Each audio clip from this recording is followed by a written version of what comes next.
வணக்கம் மக்களே, welcome to Cribble channel. So good bad அகிலியோட ரிவ்யூ தான் வந்து இந்த வீடியோவில் பார்க்க போகிறோம். ஸோ ஒரு ஹானஸ்டான ரிவ்யூ அப்படின்னு சொல்லிட்டு நான் ஆல்ரெடி உங்களுக்கு சொல்லியிருக்கேன். ஏகேஎஸ்கே வந்து ஒரு மியூச்சுவல் அப்படின்னு சொல்லலாம். இன்னைக்கு ஃபுல்லாக மாறிட்டேன். முதுகில் ஃபுல்லாக அப்படியே வந்து ஓடு அப்படி சொல்லவே மாட்டேன். ட்ராகன் தான், ரெட் ட்ராகன் அப்படிங்கிறது தான் புதுசாக மாற்றியாச்சு. ஸோ இந்த படத்தில் வந்து ப்ளஸ்ஸு மைனஸ்ஸு பாசிட்டிவ் நெகட்டிவ் எல்லாத்தையும் சொல்ல போகிறோம். என்ன நெகட்டிவ் சொல்ல போறியா அப்படின்னு சொல்லிட்டு அஜித் ரசிகர் நிறைய பேர் வந்து வெறிக்கொண்டு வராதிங்க, எல்லாம் கிடையாது. ஃபஸ்ட்டு சொல்கிறேன். ஓகே, இதில் வந்து கதைப்படி அப்படின்னு பார்க்குறத விட கதை ஒரு சின்ன பாயிண்ட் இவ்வளோ தான் அப்படிங்கிற மாதிரி தான் ஒரு எப்படி சொல்கிறது, காலங்காலமாக இருக்கக்கூடிய கதை தான். அதை அப்படி ஓரமாக வச்சுட்டு லாஜிக்கும் தூக்கி ஓரமாக வச்சுட்டு நம்ம முதல்ல படம் எப்படி இருக்குது அப்படிங்கிறதா பேச போகிறோம். ஸோ ஓப்பனிங், அதாவது இத்தனை வருஷத்தில் வந்து அதாவது அஜித் படம் நிறையா பார்த்துருப்போம். ஏகேயோட டைட்டில்ஸ் வந்து பெஸ்ட்டாக சொல்கிறது பார்த்தீங்கன்னா மங்காத்தா சொல்லுவாங்க, பில்லா சொல்லுவாங்க, சொல்லப்போனால் என்ன வேதாளம் கூட சொல்லுவாங்க. ஸோ இதெல்லாம் தாண்டி அந்த டைட்டில் கார்டே தூக்கி சாப்பிட்றதுனா அது வந்து ஜிபியூன்னு தான் சொல்லலாம். ஏன்னா வெறித்தனமாக வந்து கொடுத்துருக்காங்க. சொல்லப்போனால் குட் பேட் அகிலியோட அந்த ஒரு அஜித் சாரோட டைட்டில் கார்டு, ஓகேவா? அதாவது அதெல்லாம் படத்தோட டைட்டில் கார்டு, இது வந்து தலையோட அது அஜித் குமார் ஒரு டைட்டில் கார்டு வந்து பயங்கரமாக இருக்குது. ஏன்னா எல்லா மூவியோட அதையும் எடுத்துக்கொண்டாந்து அப்படி ஃப்ரேம் பண்ணும்போது செம்மையாக இருக்குது. ஸோ அது ஒரு பக்கம் வந்து பயங்கரமான ப்ளஸ்ஸு. இன்னொன்று ஜிவி பிரகாஷோட மியூசிக் நிறைய பேர் வந்து சொல்லிட்டு தான் இருந்தாங்க அனிருத் வந்து ரிப்ளேஸ் பண்ணிக்கலாம், அனிருத் போடலாம்னு சொல்லிட்டு. பட் அது தேவையில்லை. ஏன்னா அனிருத் வந்து ஒரு ஹை கிளாஸ் ஒரு ஸ்டாண்டர்ட் ஹை லெவல் போகிற மாதிரி பண்ணுறாரு.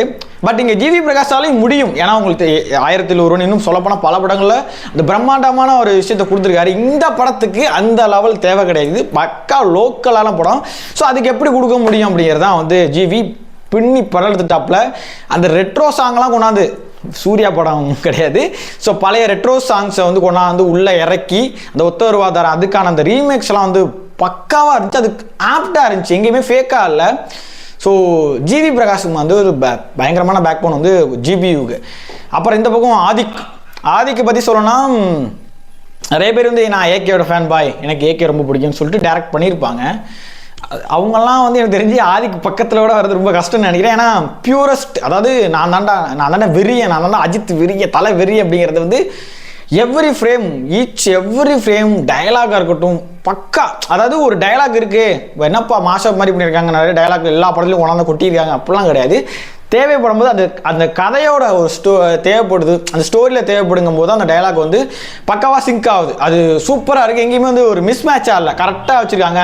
ஆனால் அந்த பழைய படத்தோட ரெஃபரன்ஸ் அப்படிங்கிறதுங்கிறது ரெஃபரன்ஸாக இருக்காது, அந்த கதையோட ஒரு. ஸோ இப்படி அஜித் வந்து இப்படி இருந்தார், டானாக இருந்தார், ஏகே ஒரு ரெட்ராக் அவன் எப்படி இருந்தான், பாம்பேல எல்லாம் அப்படி இருந்தான் லைக் பாஷா மாதிரி.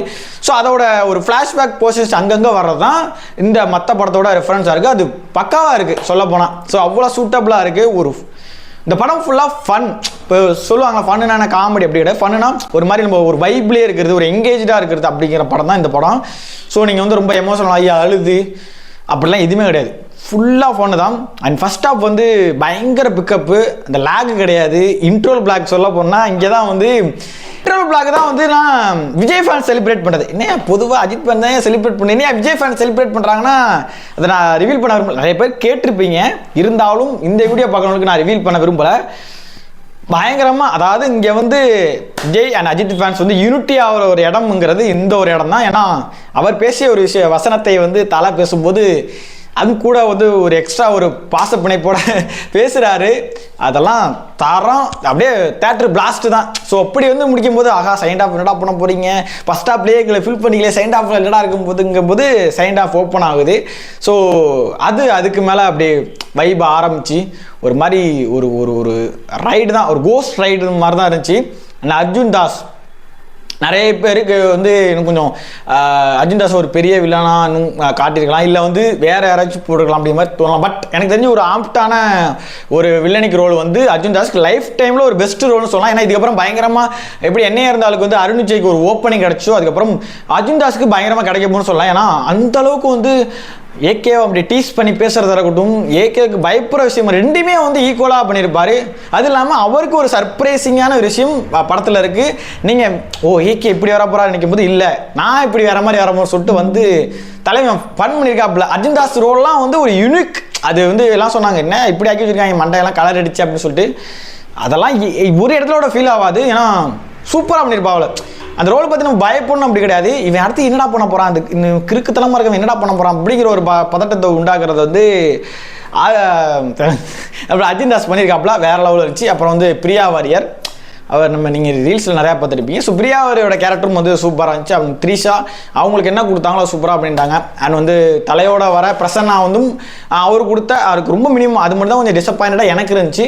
இன்னும் கொஞ்சம் ஏதோ ஒரு இடத்துல கூஸ் பம்ப் சீன்ஸ் கொடுத்துருக்கலாம். அப்புறம் அந்த ஆந்திரா ஆக்டர் பேர் மஞ்சி சாரி, ஸோ அவரும் சூப்பராக அப்படின்றாரு. அண்ட் கிங்ஸ்லி ஒரு ஒரு ஒரு சீன் வரும், அந்த சீன் வந்து பிளாஸ்ட். எனக்கு தெரிஞ்சு ஏகேயோட ஒரு இன்ட்ரெஸ்ட் எனக்கு எந்த அளவுக்கு கற்றுனாங்களோ கிங்ஸ்லியோட அந்த ஒரு சீனுக்கு வந்து ஹோல் தேட்டரே வந்து எரப்ட் ஆனிச்சு. ஸோ அது பங்கமாக இருந்துச்சு. ஃபன்னு, காமெடி, ஆக்ஷன், எமோஷ்னல் எல்லாமே இருக்குது. அது வந்து அட் த பீக்கில் இருக்குன்னு சொல்லலாம். ஸோ ஃபைனலி கிளைமேக்ஸ் எப்படி சொல்கிறது, கத்தி கத்தி தொண்டை போச்சுங்க. ஒரு படத்தில் வந்து ஒரு 2 சீன் 3 சீன் கூஸ் சீன்ஸாக இருக்கும், கூஸ் பம்ஸாக இருக்கும். பட் இது வந்து எப்படி சொல்கிறது, கூஸ் பம்ஸில் படம் மேக் பண்ணி வச்சுருந்தா அப்படி இருக்கும், அப்படி தான் இருக்குது. ஏன்னா ஒரு எவ்ரி 10 மினிட்ஸுக்கு வந்து ஒரு கூஸ் பம்ப் சீன்ஸ் வந்துக்கிட்டே இருக்குது. ஏகேவோட விதவிதமான இன்ட்ரோ, டைலாக்ஸ், அந்த பழைய படத்தில் உள்ள டைலாக்ஸாக இருக்கட்டும், நிறைய டைலாக் ஒர்க் அவுட் ஆகிருக்கு, எல்லாமே ஒர்க் அவுட் ஆச்சு, வேற லெவல். ஸோ நெகட்டிவாக ஒன்றும் இல்லையா ப்ரோனா, எனக்கு தெரிஞ்சு இதில் நெகட்டிவ் பேச எனக்கு என்ன எப்படி சொல்கிறது, இது வந்து எல்லாரும் கனெக்ட் ஆகும்னா அது சொல்ல முடியாது. பட் ஒரு ஃபேன்ஸாக போகிறீங்க, அஜித் சாரை இந்த இதில் பார்க்கணும், நான் பழைய ஏகே வந்து பார்க்கணும் அப்படின்னு நினச்சிங்கன்னா அது பக்காவாக இருக்கும். அதில் எங்கேயுமே வந்து இது கிடையாது, ஸோ குறைச்ச கிடையாது. அது ஆதிக்கு வந்து செதுக்கி வச்சிருக்காப்புல, குறைவும் இல்லாமல் மிகையாகவே கொடுத்துருப்பாரு. ஸோ ஓகே, ஃபைனலாக வந்து ஏகே பற்றி சொல்லணும்னா, தலையை பற்றி சொல்லணும்னா, அவரோட ரூல்ஸ் அதான் சொல்லலாம். ஏகே வந்து ரூல்ஸை மீட் வரோன்னா அவன் ஏதோ ஒன்று பயங்கரமாக பண்ண போகிறான் அப்படிங்கிறது. அதே மாதிரி தான் வந்து அவரோட ரூல்ஸ் எல்லாத்தையும் பிரேக் பண்ணிட்டார். கெட்ட வார்த்தை பேசுகிறதா இருக்கட்டும், மற்ற விஷயங்கள் எல்லாமே ஓகேவா, இந்த மாசு எலிமெண்ட்ஸுக்காக இதெல்லாம் பண்ணுவேன் அப்படிங்கிறதெல்லாம் அது எல்லாத்தையும் வந்து ஓரண்டிச்சு இந்த அஜித்தை திரும்ப உள்ளே கொண்டாந்து அது எல்லாத்தையும் பிரேக் பண்ணிட்டாரு. பிரேக் பண்ணி அதில் ஒரு டைலாகாகவே கொடுத்துருப்பாங்க ஃபேன்ஸுக்கு. அது கொஞ்சம் மனசுக்கு கொஞ்சம் கஷ்டமாக இருந்துச்சு. நான் இப்படி தானே பார்க்க நினச்சி, இதான் லாஸ்ட் அண்ட் ஃபஸ்ட்டு பார்த்துக்கோங்க அப்படிங்கிற மாதிரி அது பங்கமாக இருந்துச்சு. ஸோ எனக்கு என்ன ஒரு ஆசைன்னா, ஒரு அட்லீஸ்ட் ஒரு 3 படம் கண்டினியூவாக வந்து பண்ணணும், ஆதிக்கோட படம் பண்ணணும் அப்படிங்கிறத என்னோட ஆசைன்னா, பயங்கரமான ஒரு ஃபேன் ஃபீஸ்ட்னு சொல்லலாம். ஒரு ஃபேன்ஸுக்கு ட்ரீட்டுங்கிறத விட இது எப்படி சொல்கிறது, இது ஒரு திருவிழா, அவ்வளோதான். இப்போ ஒரு கோயில் திருவிழா வந்து அப்படி இருக்கும், செலிப்ரேஷன். இது ஃபுல் அண்ட் ஃபுல் செலிப்ரேஷன் தான், ஸ்டார்ட்லேருந்து எண்டு வரையும் செலிப்ரேஷன் தான். அப்புறம் எண்டு கார்டு வந்து எத்தனை பேர் படத்தில் இந்த மாதிரி உட்காந்து எண்டு கார்டு பார்த்தாங்க தெரில. ஹோல் தேட்டருமே எண்டு கார்டு வந்து முடிகிற வரையும் உட்காந்துருந்தாங்க, அப்படியே என்ஜாய் பண்ணி பார்த்தாங்கன்னா அவரோட ஸ்மைல் அந்தளவுக்கு வந்து அஜித்தோட வேறு லெவலுங்க. மனுஷன் வந்து அவர் பேசுகிற முக்கால்வாசி டைலாக் வந்து தான் லைஃப்பில் இதெல்லாம் பேசணும் அப்படிங்கிற மாதிரி டைலாக் தான். ஸோ ஒரு சில டைலாக் மட்டும் வேணால் அவர் லைஃப்பில் செட் ஆகாதார், பாக்கி எல்லாமே பொருந்துனுச்சு. ஃபேன்ஸுக்கான டைலாகாக இருக்கட்டும், ஹேட்டர்ஸுக்கான டைலாகாக இருக்கட்டும், ஸோ இது எல்லாமே பக்கவாக சிங்க் ஆனிச்சு. ஸோ குட் பேட் அகிலி யாருக்கான படம் அப்படின்னா, தலை வெறியர்களுக்கு, தலை ஃபேன்ஸுக்கு, அஜித்தை வந்து லவ் பண்ணுற அத்தனை பேருக்குமான படம். ஃபேமிலி ஆடியன்ஸ் அண்ட் வந்து நியூட்ரலாக உள்ளவங்களுக்கு கொஞ்சம் என்னப்பா அப்படி இருக்குது அப்படின்னு சொல்லலாம். பட் அவங்க ஒன்ஸ் வந்து கனெக்ட் ஆகிட்டாங்கன்னா அந்த படம் செம்மையாக இருக்கும். ஸோ உங்களுக்கு தேவையான எல்லாமே இருக்குது. ஸோ எல்லாரையும் பற்றி பேசிட்டு நினைக்கிறேன். இதுதான் என்னோட ரிவ்யூன்னு சொல்கிறத விட இது என்னோட ரியாக்ஷன்ஸ், ஓகேவா. என்னால் ரிவ்யூ பண்ணுற அளவுக்குலாம் முடியல. நான் வந்து பயங்கர வைப்பு, இப்போ தான் கொஞ்சம் ரிலாக்ஸ், ஏன்னா கத்தி த்ரோட்டு போயிட்டு. கண்டிப்பாக வந்து இந்த கலெக்ஷன் அதெல்லாம் மாற்றலாம் தேவையில்லை. எனக்கு தெரிஞ்சு இது பயங்கரமான ஒரு இடத்துக்கு போகுது இந்த படம். So must watch and best watch இந்த படம். கண்டிப்பாக போய் தேட்டரில் பாருங்கள். இது ஓடிடிலாம் உங்களுக்கு செட் ஆகாது, தேட்ரு மெட்டீரியல் பக்கா பியூர் தேட்ரு மெட்டீரியல். ஸோ பயங்கரமான வைப்பு கொடுக்கும். அதனால் வந்து என்னோட ஒப்பீனியனு சொல்லிட்டேன் அண்ட் ரியாக்ஷன் சொல்லிட்டேன். உங்களோட ரியாக்ஷன்ஸ் என்ன அப்படிங்கிறது கமெண்ட் செக்ஷன் சொல்லுங்கள். அண்ட் மேக்ஸிமம் ஷேர் பண்ணுங்கள்.